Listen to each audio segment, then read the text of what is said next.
Well, I don't think an eternity of hell is fair. Yeah. And what's your standard of what's fair and what's not?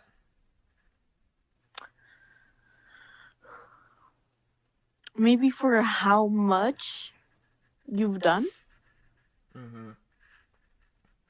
is fair, Okay. you know. Yeah.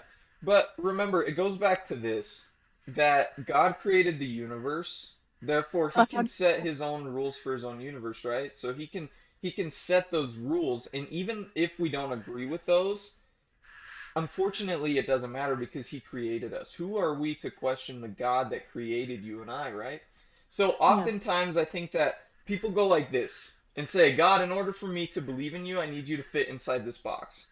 But I don't agree with the eternal punishment that you are going to dish out to people on judgment day, so therefore you don't exist. But that's not okay. correct, right?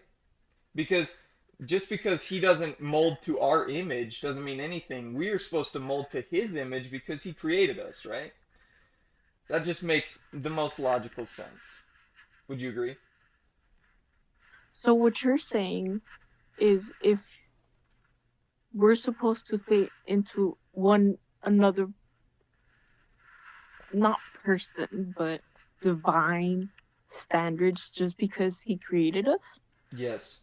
Yeah, that's exactly what I'm saying. Okay. Yeah. So let's say there was this little girl, Mhm. right? Mhm.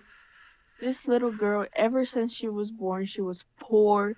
She had a bad life. Mhm. She had no blessings whatsoever.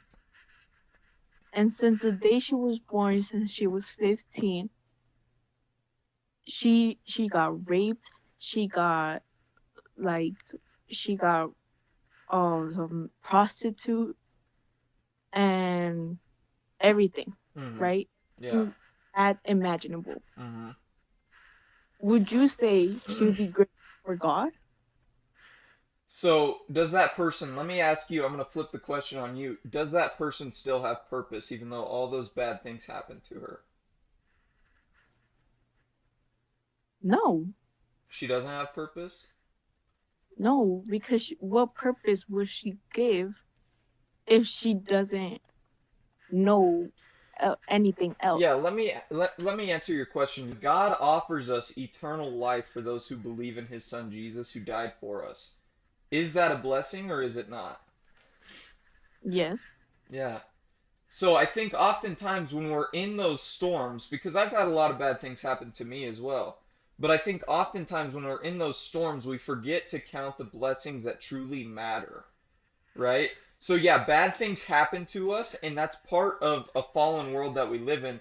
But under an atheist perspective, this is what I like to tell people is if you don't believe in God, then all that suffering is meaningless.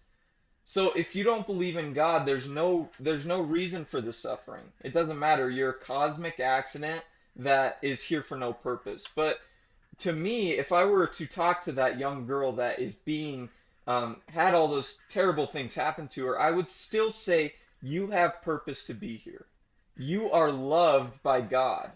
Even though those bad things have happened to her, God still is seeking to for her to trust in Jesus to gain eternal life.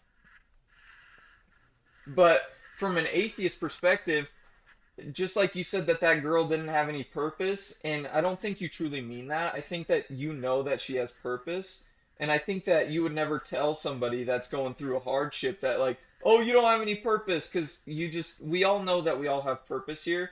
The odds of even existing is like 1 in 600 billion or something crazy like that or trillion. So it's like we obviously have intrinsic value and we all know that we have value, and so I would tell her that she is loved, that she's valued, and that I'm sorry that all those bad things happened to her, but she still has value. That's what I would say to her.